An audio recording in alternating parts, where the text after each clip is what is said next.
तो बेसिकली हम लोग प्राइमरी और स्टडी स्टेट पढ़ चुके हैं, ठीक है। तो प्राइमरी स्टेट का कोई खास काम नहीं है, हमको प्राइमरी स्टेट को नहीं पढ़ना है ज़्यादा, हमको पढ़ना है किसको, स्टडी स्टेट को ज़्यादा पढ़ना है। तो स्टडी स्टेट में जो टर्म्स हैं उनके बारे में हम लोग सबसे पहले पढ़ेंगे, ठीक है। तो जो हमारे पास पहला टर्म है, आप हेडिंग डाल दीजिए some important terms, some important terms related to steady state in thermal conduction, in thermal conduction, steady state in thermal conduction, some important terms related to steady state in thermal conduction, ठीक है। thermal conduction में steady state, ठीक है, से related कुछ important terms की बात करेंगे, जिसमें हमारे पास पहला टर्म है हीट करंट। हेडिंग डालते हैं फटाफट, हीट करंट। क्या होता है हीट करंट, ठीक है। जैसे इलेक्ट्रिक करंट होता है वैसे ही हीट करंट होता है। आई बात समझ में, मतलब ये कि मान लीजिए कंसीडर द सिचुएशन, क्या है कि हमारे पास एक रॉड है, यूनिफॉर्म क्रॉस सेक्शन की रॉड लेनी है। अपने सिलेबस में रॉड जो है, रॉड या जो भी मटेरियल है जिसके थ्रू कंडक्शन होगा उसका क्रॉस सेक्शन यूनिफॉर्म रहेगा, ठीक है। तो हीट करंट ये है। तो इसमें मान लीजिए स्टेडी स्टेट में है, consider situation at steady state, at steady state. Steady state में जितनी हीट यहां से एंटर हो रही है, ठीक है, उतनी ही हीट यहां से बाहर चली जाएगी। ये तो बताया था मैंने, स्टेडी स्टेट में अब फर्दर हीट एब्जॉर्ब नहीं होगी, ठीक है। आई बात समझ में।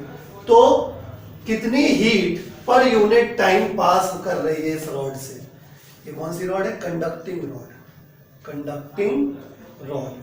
तो मान लेते हैं, ठीक है, कितनी हीट पास हो रही है, क्यू हीट पास हो रही है, कितनी देर में, टी टाइम में पास हो रही है इस रॉड के थ्रू। ये कह दो कि इस क्रॉस सेक्शन में क्यू हीट घुस रही है कितनी देर में, टी टाइम में। बात एक ही, जैसे भी डिफाइन करना हो। आप चाहे ये कह दो कि क्यू हीट इस रॉड को टी टाइम में पास कर जाती है, या ये कह दो कि क्यू हीट टी टाइम में इस क्रॉस सेक्शन के अंदर घुस पाती है। बात एक ही, ठीक है। तो इसका जो रेशियो आता है, इसी को हम लोग क्या कहते हैं, हीट करंट। इसे कैपिटल एच से रिप्रेजेंट किया जाता है, ठीक है। तो हम यहां पे लिखेंगे heat current through a conducting rod can be estimated by ये, ठीक है। अंडरस्टूड है, बात किसकी कर रहे हैं, स्टेडी स्टेट की बात कर रहे हैं, ठीक है। बात समझ में आ गई। हीट कैसी क्वांटिटी बेटा, स्केलर। टाइम कैसी क्वांटिटी बेटा, स्केलर। स्केलर को स्केलर में डिवाइड करके आएगा, स्केलर आएगा। यूनिट की बात करें तो हीट का ऐसा यूनिट होता है जूल, कुछ लोग कैलोरी गलती से बोल देते हैं। हीट का ऐसा यूनिट जूल होता है, कोई भी एनर्जी है उसका ऐसा यूनिट जूल ही है, ठीक है। और टाइम का क्या होता है, सेकंड। जूल पर सेकंड को एक चीज और बोली जाती है, इसको कहते हैं watt. Joule per second is also known as watt, ठीक है। स्मॉल में लिखना चाहे तो WATT। तो ये इसका क्या हो गया, SI यूनिट हो गया। आई बात समझ में। तो अगर डेफिनेशन की बात करें तो फॉर डेफिनेशन, अगर आपको डेफिनेशन लिखनी है तो डेफिनेशन अगर लिखनी है तो हम लोग क्या करेंगे, टी की वैल्यू क्या रखते हैं, 1 सेकेंड रखते हैं, बोलो। टी की वैल्यू 1 सेकेंड रखते तो क्या हो जाएगा, H इज इक्वल टू कितना हो जाएगा, Q। H is equal to Q, अर्थात 1 सेकेंड में किसी कंडक्टर के थ्रू जितनी हीट फ्लो कर जाएगी, 1 सेकेंड में किसी कंडक्टर के थ्रू जितनी हीट फ्लो कर जाएगी, उस हीट को हम क्या कहेंगे, उसका हीट करंट कहेंगे। आई बात समझ में, ठीक है। इतना नोट कर लिए, फिर लिखवाता हूं मैं। चलिए डेफिनेशन लिखिए, देखिए। At steady state the amount of, at steady state the amount of heat energy, at steady state the amount of heat energy flowing through the conductor, at steady state the amount of heat energy flowing through the conductor per unit time is called heat current. Per unit time is called heat current. Per unit time is called heat current. चलिए अगला term है अपने पास temperature gradient. अगला term है number 2 temperature gradient. ये जो चीज है ये तीसरी बार हमारे सामने आ रही है. टेम्परेचर ग्रेडियंट तीसरी बार हमारे सामने आ. तो हम लोग पढ़ रहे हैं टेम्परेचर ग्रेडियंट. ये दूसरा टर्म है अपने पास. तो ग्रेडियंट ये तीसरी बार आ रहा है. पहली बार ग्रेडियंट हम डायमेंशनल एनालिसिस चैप्टर में बता देते हैं, दूसरी बार फ्लूइड फ्लो में बता देते हैं, और तीसरी बार यहां बता देते हैं. ग्रेडियंट शब्द का मतलब क्या होता है? ग्रेडियंट कोई भी चीज जब डिस्टेंस के साथ वेरी करती है, ठीक है, तो उसमें ग्रेडियंट शब्द आ जाता है. जैसे हम यहीं के टॉपिक की बात करेंगे, ज्यादा समय नहीं बर्बाद करेंगे. Consider the situation. मान लीजिए कल हमने आपको पढ़ाया था कि स्टडी स्टेट में क्या हो जाता है, हर क्रॉस सेक्शन का अपना अपना एक टेम्परेचर फिक्स हो जाता है. यानी हम मान के चल रहे हैं कि हम स्टडी स्टेट की बात कर रहे हैं, eight steady state.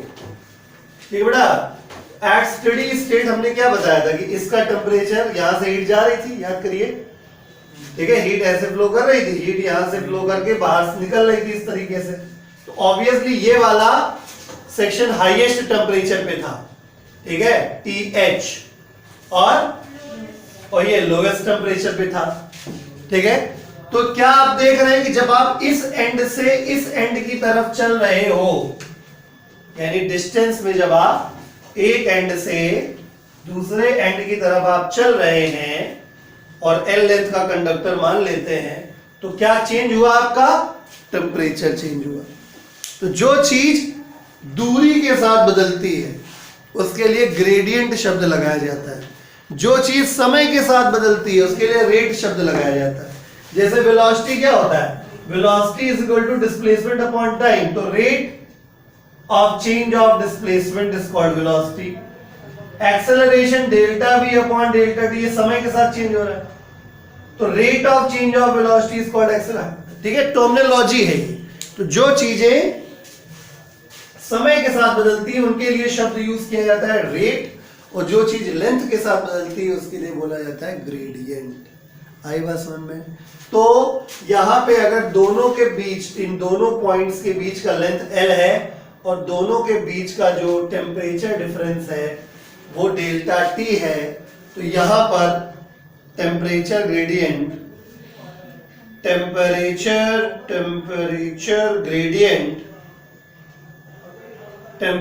gradient can be estimated by, कैसे कर सकते हैं? TG. इसका कोई सिंबल नहीं है. टेम्परेचर ग्रेडियंट बराबर कितना टेम्परेचर में चेंज आया पर यूनिट लेंथ. ठीक है, जब डायमेंशन चैप्टर पढ़ाते हैं तो उस वक्त की इतना ही बताते हैं कि टेम्परेचर ग्रेडियंट का मतलब जिस चीज का ग्रेडियंट बोला गया है उसमें लेंथ से डिवाइड कर देना है. तो टेम्परेचर का ग्रेडियंट यानी टेम्परेचर में लेंथ से डिवाइड हो जाएगा. ठीक है, चलिए, तो temperature is a scalar quantity, length is a scalar quantity. Scalar को स्केलर में डिवाइड करेंगे क्या आएगा? Scalar quantity. यूनिट की बात कर लेते हैं. टेम्परेचर का यूनिट केल्विन, SI में देखा जाए तो. ठीक है, वैसे डेल्टा T की वैल्यू डिग्री सेल्सियस और केल्विन में सेम रहती है, आप कुछ भी यूज कर सकते हैं. तो केल्विन पर मीटर यूज कर लीजिए या डिग्री सेल्सियस पर मीटर यूज कर लीजिए, दोनों ही सही बैठेंगे. लेकिन अगर SI की बात करोगे तो SI ये बोला जाएगा. आएगा समझ में? तो टेम्परेचर ग्रेडियंट का डेफिनेशन अगर बनाए तो क्या बनेगा? तो फॉर डेफिनेशन की अगर मैं बात करूं तो डेफिनेशन बनाने के लिए क्या करना पड़ता है? डिनोमिनेटर को 1 करना पड़ता है. L की वैल्यू में 1 कर देता हूं तो क्या हो जाएगा? बोलो क्या हो जाएगा? TG बराबर क्या हो जाएगा? Delta T.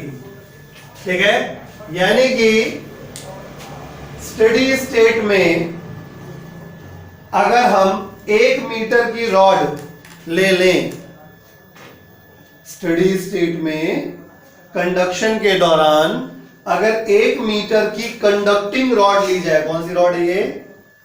Conducting rod. Conducting rod ले ली जाए तो दोनों एंड्स के बीच जो टेम्परेचर डिफरेंस आएगा वही उस रॉड का क्या हो जाएगा? टेम्परेचर ग्रेडियंट हो जाएगा. ठीक है, इतना कॉपी करिए, फिर मैं डेफिनेशन लिखवाता हूं। चलिए डेफिनेशन लिखिए,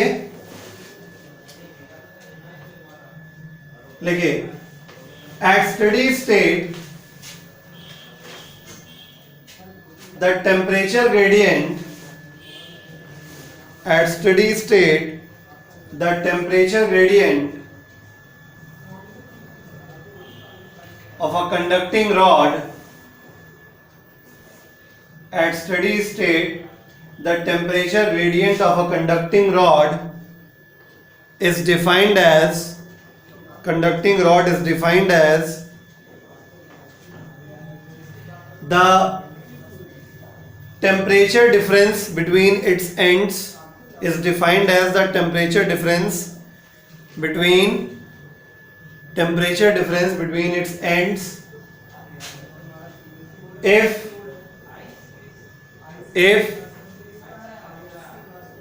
the length of the rod is 1 meter, if the length of the rod is 1 meter।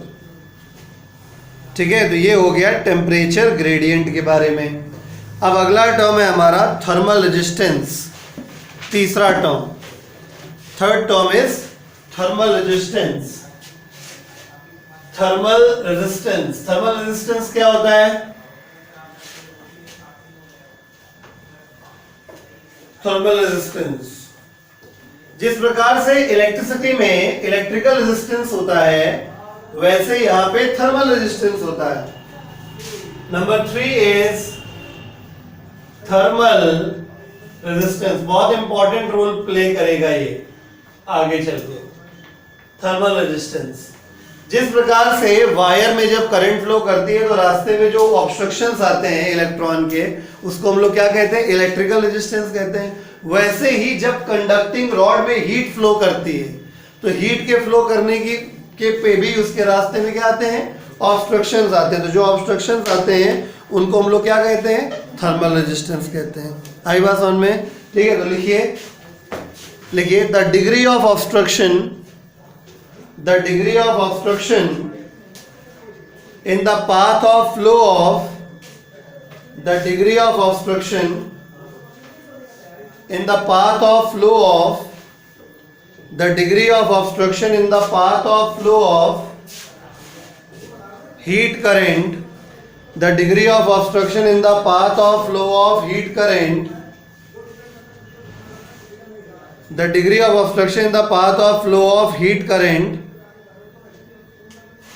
ठीक है, in steady state, the degree of obstruction in the path of flow of heat current in steady state through a conducting rod, through a conducting rod is called, through a conducting rod is called its thermal resistance, is called its thermal resistance। ठीक है, तो चलिए अब इसके फॉर्मूले को workout कर लिया जाए। फॉर्मूले को बिल्कुल वैसे ही वर्कआउट करेंगे जैसे कि ओम्स लॉ होता है, जैसे इलेक्ट्रिसिटी में किया था। क्या होता है याद करिए, V बराबर IR था, याद करिए, बहुत अच्छे से इसको कनेक्ट करिएगा। ठीक है, V is equal to IR connect करिए। V क्या है? V था पोटेंशियल डिफरेंस। ध्यान से देखिएगा, पोटेंशियल डिफरेंस वो चीज होती है जिसकी वजह से करंट फ्लो करती है। I क्या था? I था इलेक्ट्रिक करंट, शॉर्ट में लिख रहे हैं क्योंकि ये तो लिखना नहीं है। ठीक है, इलेक्ट्रिकल करंट, ठीक है, या इलेक्ट्रिक करंट। R क्या था?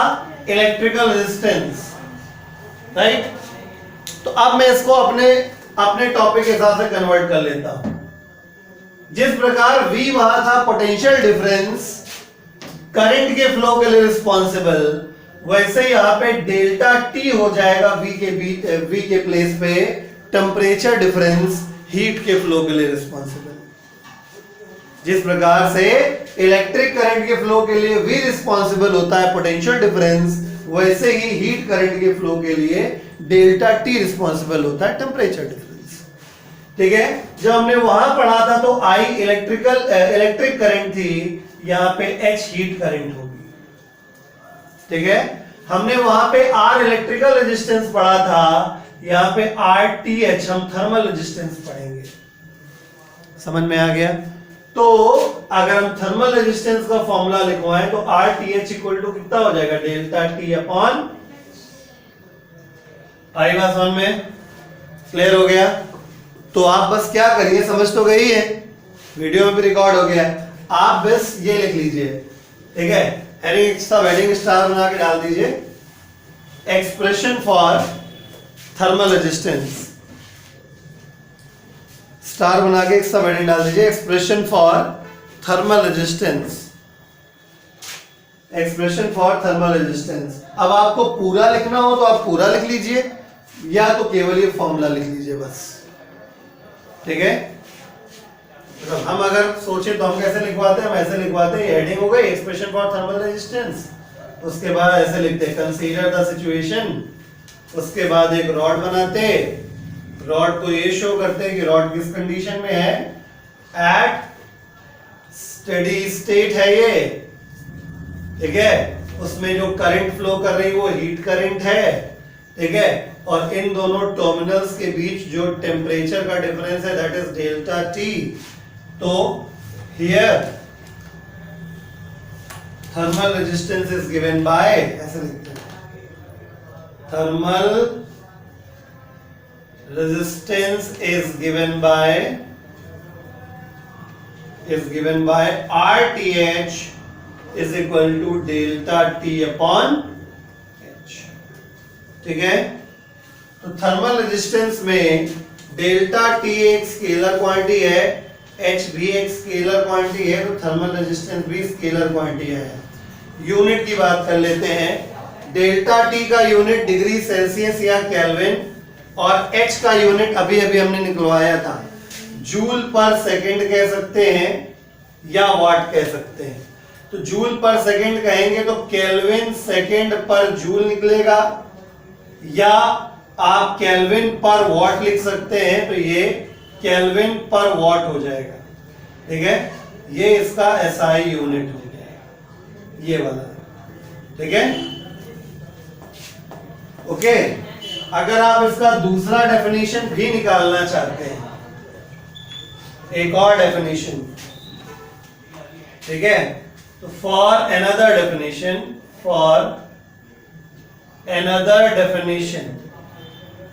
अगर अनदर डेफिनेशन की बात करूं मैं, तो अगर H की वैल्यू हम क्या ले लें, 1 जूल पर सेकेंड ले लें, है कि नहीं, तो क्या हो जाएगा, देन थर्मल रेजिस्टेंस जो हो जाएगा वो डेल्टा H के बराबर, सॉरी डेल्टा T के बराबर हो जाएगा कि नहीं हो जाएगा। यानी कि स्टेडी स्टेट में किसी कंडक्टिंग रॉड का जो टेम्परेचर डिफरेंस होता है वही उसका थर्मल रेजिस्टेंस होता है, बशर्ते क्या हो रहा हो, उसमें 1 जूल पर सेकेंड के रेट से क्या फ्लो कर रही हो, हीट करंट फ्लो कर रही हो। नहीं समझे? किसी कंडक्टिंग रॉड, ये क्या है, this is a conducting rod, conducting rod, ठीक है। तो किसी कंडक्टिंग रॉड के थ्रू स्टेडी स्टेट में अगर 1 जूल पर सेकेंड के रेट से हीट फ्लो कर रही है, तो उसके एंड्स के अक्रॉस जो टेम्परेचर डिफरेंस होगा वही उस कंडक्टिंग रॉड का क्या हो जाएगा, थर्मल रेजिस्टेंस हो जाएगा। इतना कॉपी कर लीजिए, हम लिखवा देते हैं। जो आपने यहाँ पे सब हेडिंग नहीं लिखी है, क्या लिखी है, एक्सप्रेशन फॉर थर्मल रेजिस्टेंस, है ना, उसको एडिट करके ऐसे लिख लीजिए, estimation and definition of thermal resistance. Expression की जगह काट के एस्टिमेशन एंड डेफिनेशन कर दीजिए उसको, ठीक है। एस्टिमेशन एंड डेफिनेशन, फॉर की जगह ऑफ कर दीजिए, estimation and definition of thermal resistance हो जाएगा। Estimation and definition of thermal resistance copy करिए, फिर हम डेफिनेशन लिखवा देते हैं। जो पहले हमने आपको डेफिनेशन लिखवाई है, the degree of obstruction in the path of flow of heat current through a conductor in steady state is called thermal resistance. Definition वो भी है, लेकिन ज्यादा ऑथेंटिक डेफिनेशन वो मानी जाती है जो फॉर्मूले से निकाली जाती है। आई बात समझ में? अगर आप थर्मल रेजिस्टेंस का डेफिनेशन आपसे पूछा जाएगा तो फिर आप जो हम अब लिखवा रहे हैं वो आप लिखेंगे। वो तो एक तरीके से फिजिकल सिग्निफिकेंस मान लीजिए आप, ठीक है। अगर आपसे इलेक्ट्रिकल रेजिस्टेंस भी कोई डिफाइन करने के लिए कहे तो आप क्या कहेंगे, R equal to V upon I से जो आप डेफिनेशन निकालेंगे वही डेफिनेशन ज्यादा मान्य होगी, ठीक है। नहीं तो उसको तो ये भी बोला जाता है the degree of obstruction in the path of flow of electrons in a conductor is called electrical resistance. आई बात समझ में? खैर कोई बात नहीं, ये लिख लिया आपने, लिखिए in steady state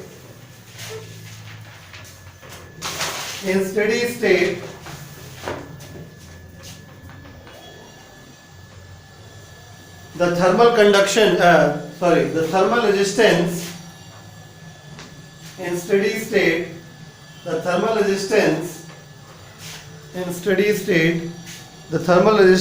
of a conducting rod is defined as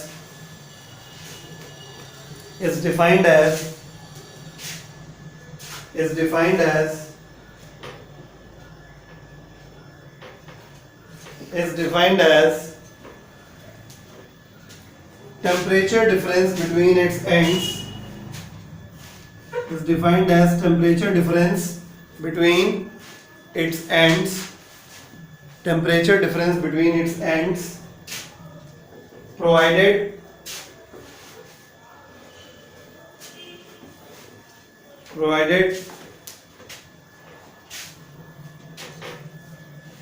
the heat current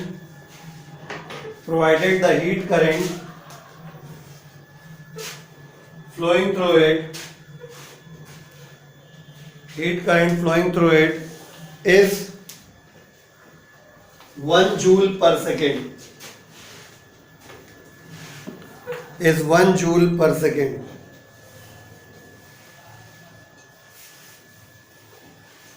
ठीक है, तो ये टर्म्स खत्म हो गए।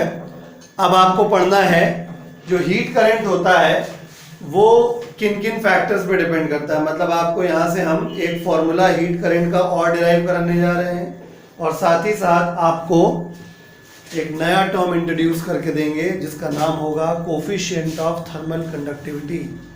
ठीक है, ये कोफिशिएंट ऑफ थर्मल कंडक्टिविटी क्या बताता है? अगर किसी मटेरियल का कोफिशिएंट ऑफ थर्मल कंडक्टिविटी अच्छा है इसका मतलब वो गुड कंडक्टर है, उससे हीट आसानी से फ्लो हो जाएगी। ठीक है, अगर किसी का कोफिशिएंट ऑफ थर्मल कंडक्टिविटी गड़बड़ है, पुअर है, तो इसका मतलब उसके थ्रू हीट का फ्लो कराना थोड़ा सा मुश्किल होता है। आई बात समझ में? तो हेडिंग डाल दीजिए,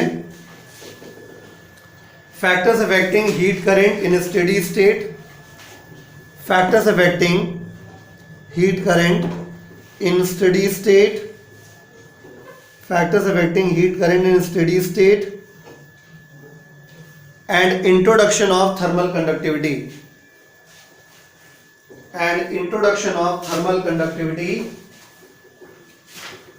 or coefficient of thermal conductance. Introduction of thermal conductivity or coefficient of, क्या बोला मैंने? Introduction of coefficient of thermal conductivity, ये तो बोला है, ऐसे नहीं, introduction of coefficient of thermal conductivity, इसको सही कर लीजिए। Introduction of coefficient of thermal conductivity, coefficient of ऊपर घुसेड़ लीजिए साइड में, ठीक है। कोफिशिएंट ऑफ थर्मल कंडक्टिविटी और थर्मल कंडक्टेंस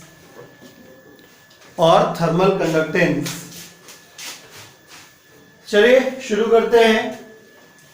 ये है स्टेडी स्टेट पे हमारा कंडक्टिंग रॉड, ठीक है, और स्टेडी स्टेट पे होने के नाते जो हीट फ्लो कर रही है, एक बात ध्यान रखिएगा, स्टेडी स्टेट शब्दों में और साइंटिफिकली स्टेडी स्टेट का मतलब होता है H is equal to constant हो जाना। ये बात ध्यान रखना, अगर स्टेडी स्टेट लिखा हुआ है तो इसका मतलब होता है कि H की वैल्यू क्या हो गई है? कांस्टेंट हो गई है। ठीक है, क्लियर? तो हीट फ्लो कर रही है, डेल्टा टी ये है, एरिया ऑफ क्रॉस सेक्शन हम A मान लेते हैं, लेंथ इसका L है।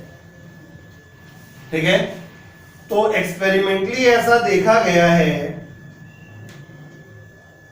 क्या कि जो हीट करंट होती है वो डायरेक्टली प्रोपोर्शनल होती है किसके, एरिया ऑफ क्रॉस सेक्शन के।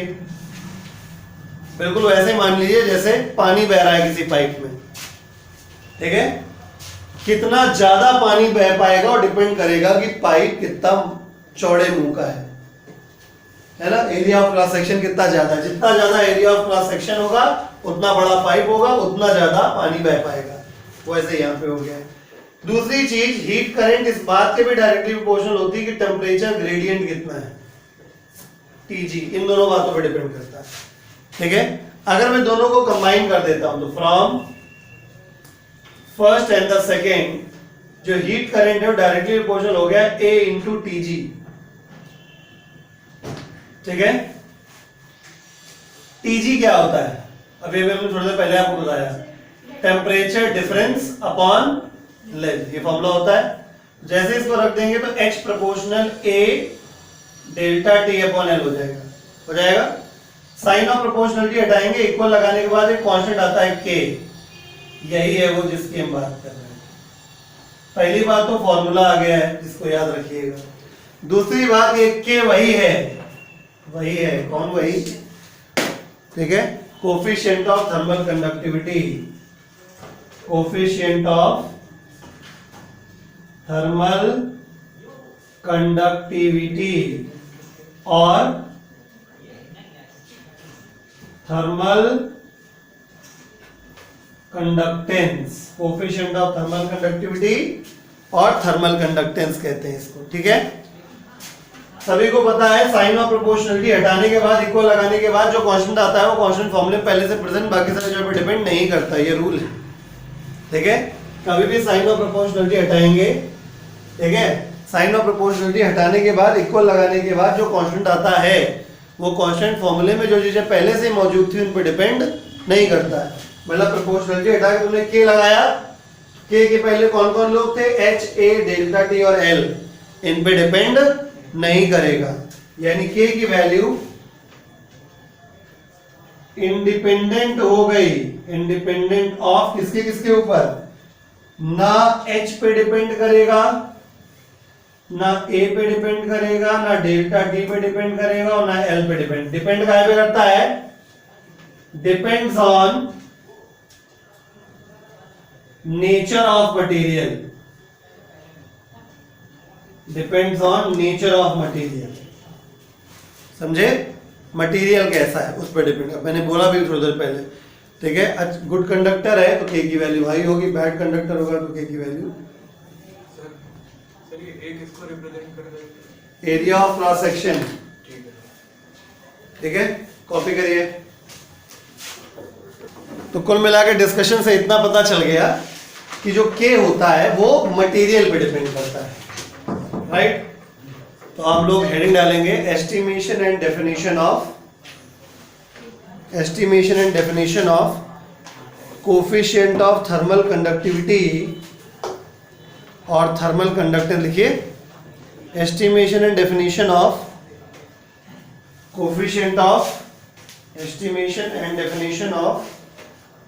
कोफिशिएंट ऑफ थर्मल कंडक्टिविटी और thermal conductance of the material of the rod, चलिए। K का अक्सर डायमेंशनल फॉर्मूला भी पूछ दिया जाता है, मतलब फाइनल एग्जाम तक ये सब पढ़ाई दिया जाता है, लोग अब पढ़ाई देते हैं, तो K का डायमेंशनल फॉर्मूला भी इंपॉर्टेंट हो जाता है, ठीक है। तो हमारा सजेशन है कि डायमेंशनल फॉर्मूला इसका रट्टा जरूर मान लीजिएगा, क्योंकि आप निकालने से तो रहे, इसलिए रट्टा मान लीजिएगा, अभी बता देंगे, रट्टा मान लीजिएगा। तो हम क्या जानते हैं, यहां से शुरू करते हैं, H बराबर KA delta T upon L, अभी हमारे गुप्तचरों ने ये बताया हमें, ठीक है, कि H बराबर KA delta T upon L आता है। तो K अगर आपको निकालना है तो आपको क्या करना पड़ेगा, HL upon A delta T करना पड़ेगा, ठीक है। इस प्रकार से K का ये एस्टिमेट करने का तरीका आ गया। अगर आपको H पता है, L पता है, A पता है, डेल्टा T पता है तो आ जाएगा, ठीक है।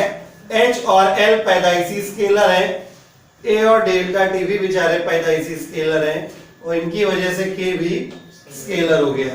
यूनिट की बात कर लिया जाए तो एच का यूनिट जूल पर सेकेंड था, एल का मीटर था, एरिया का मीटर स्क्वायर था और डेल्टा टी का केल्विन। तो 1 मीटर से 1 मीटर कैंसिल, तो जूल पर सेकेंड पर मीटर पर केल्विन सब पर आ गया।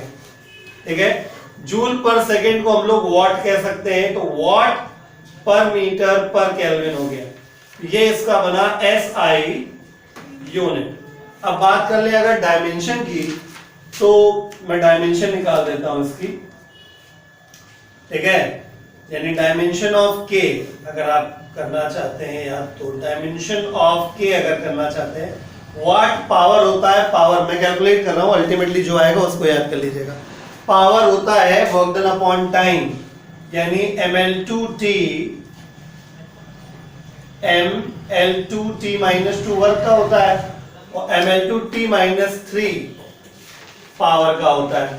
तो ये हो गया वाट की व्यवस्था। मीटर मतलब L माइनस 1 हो गया, मीटर का L होता है, पावर माइनस 1 होता है और K का K ही होता है, कुछ जगह पे थीटा लिखते हैं कुछ लोग। ठीक है, इस प्रकार से mlt ml1 कर लो, उससे कोई फर्क नहीं पड़ता, t माइनस 3 K माइनस 1। तो ये याद कर लीजिएगा डायमेंशन ऑफ K यानी कोफिशिएंट ऑफ थर्मल कंडक्टिविटी। अब बात करते हैं डेफिनेशन की, तो फॉर डेफिनेशन, ठीक है, तो डेफिनेशन के लिए टेम्परेचर ग्रेडियंट के टर्म्स में लिख लो इसको। ठीक है, चलिए इसको और एक स्टेप आगे बढ़ा देते हैं, वैसे टेम्परेचर ग्रेडियंट के स्टाइल में ही लिखते हैं। तो H upon A delta T upon L। ठीक है, टेम्परेचर ग्रेडियंट के फॉर्म में आ गया। तो अगर डेफिनेशन के लिए मैं क्या कर दूं, area of cross section 1 metre square लेने, यानी 1 मीटर स्क्वायर की मोटाई वाला पाइप ले लिया जाए और रॉड ले लिया जाए और टेम्परेचर ग्रेडियंट कितना मेंटेन किया जाए, 1 केल्विन पर मीटर मेंटेन किया जाए। तो क्या हो जाएगा, क्या हो जाएगा, K की वैल्यू किसके बराबर हो जाएगी, H के बराबर हो जाएगी। ठीक है, यानी स्टडी स्टेट में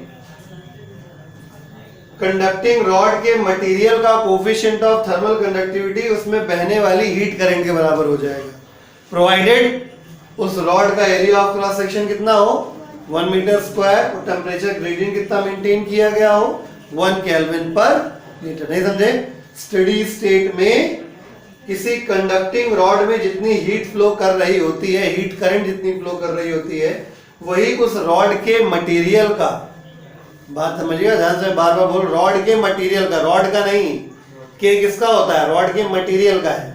ठीक है, रॉड के मटेरियल का कोफिशिएंट ऑफ थर्मल कंडक्टिविटी बन जाएगा, प्रोवाइडेड उस रॉड का area of cross section 1 metre square हो और उस रॉड में temperature gradient 1 kelvin per metre maintain किया गया हो। इतना कॉपी कर लीजिए, फिर डेफिनेशन लिखवाते हैं। लिखिए, कोफिशिएंट ऑफ थर्मल कंडक्टिविटी और थर्मल कंडक्टेंस, लिखिए कोफिशिएंट ऑफ थर्मल कंडक्टिविटी और thermal conductance of the material of the rod, coefficient of thermal conductivity or thermal conductance of material of rod is defined as the heat current, is defined as the heat current flowing through, is defined as the heat current flowing through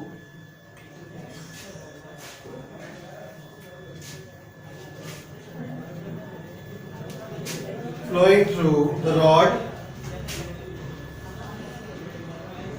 if its area of cross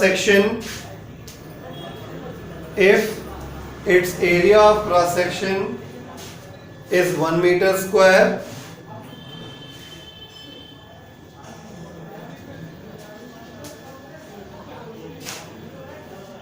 and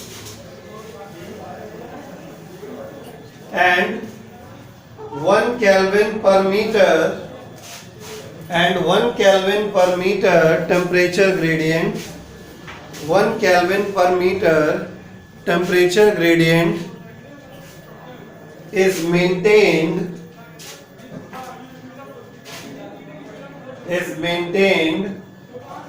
along its length. ठीक है, is maintained along its length.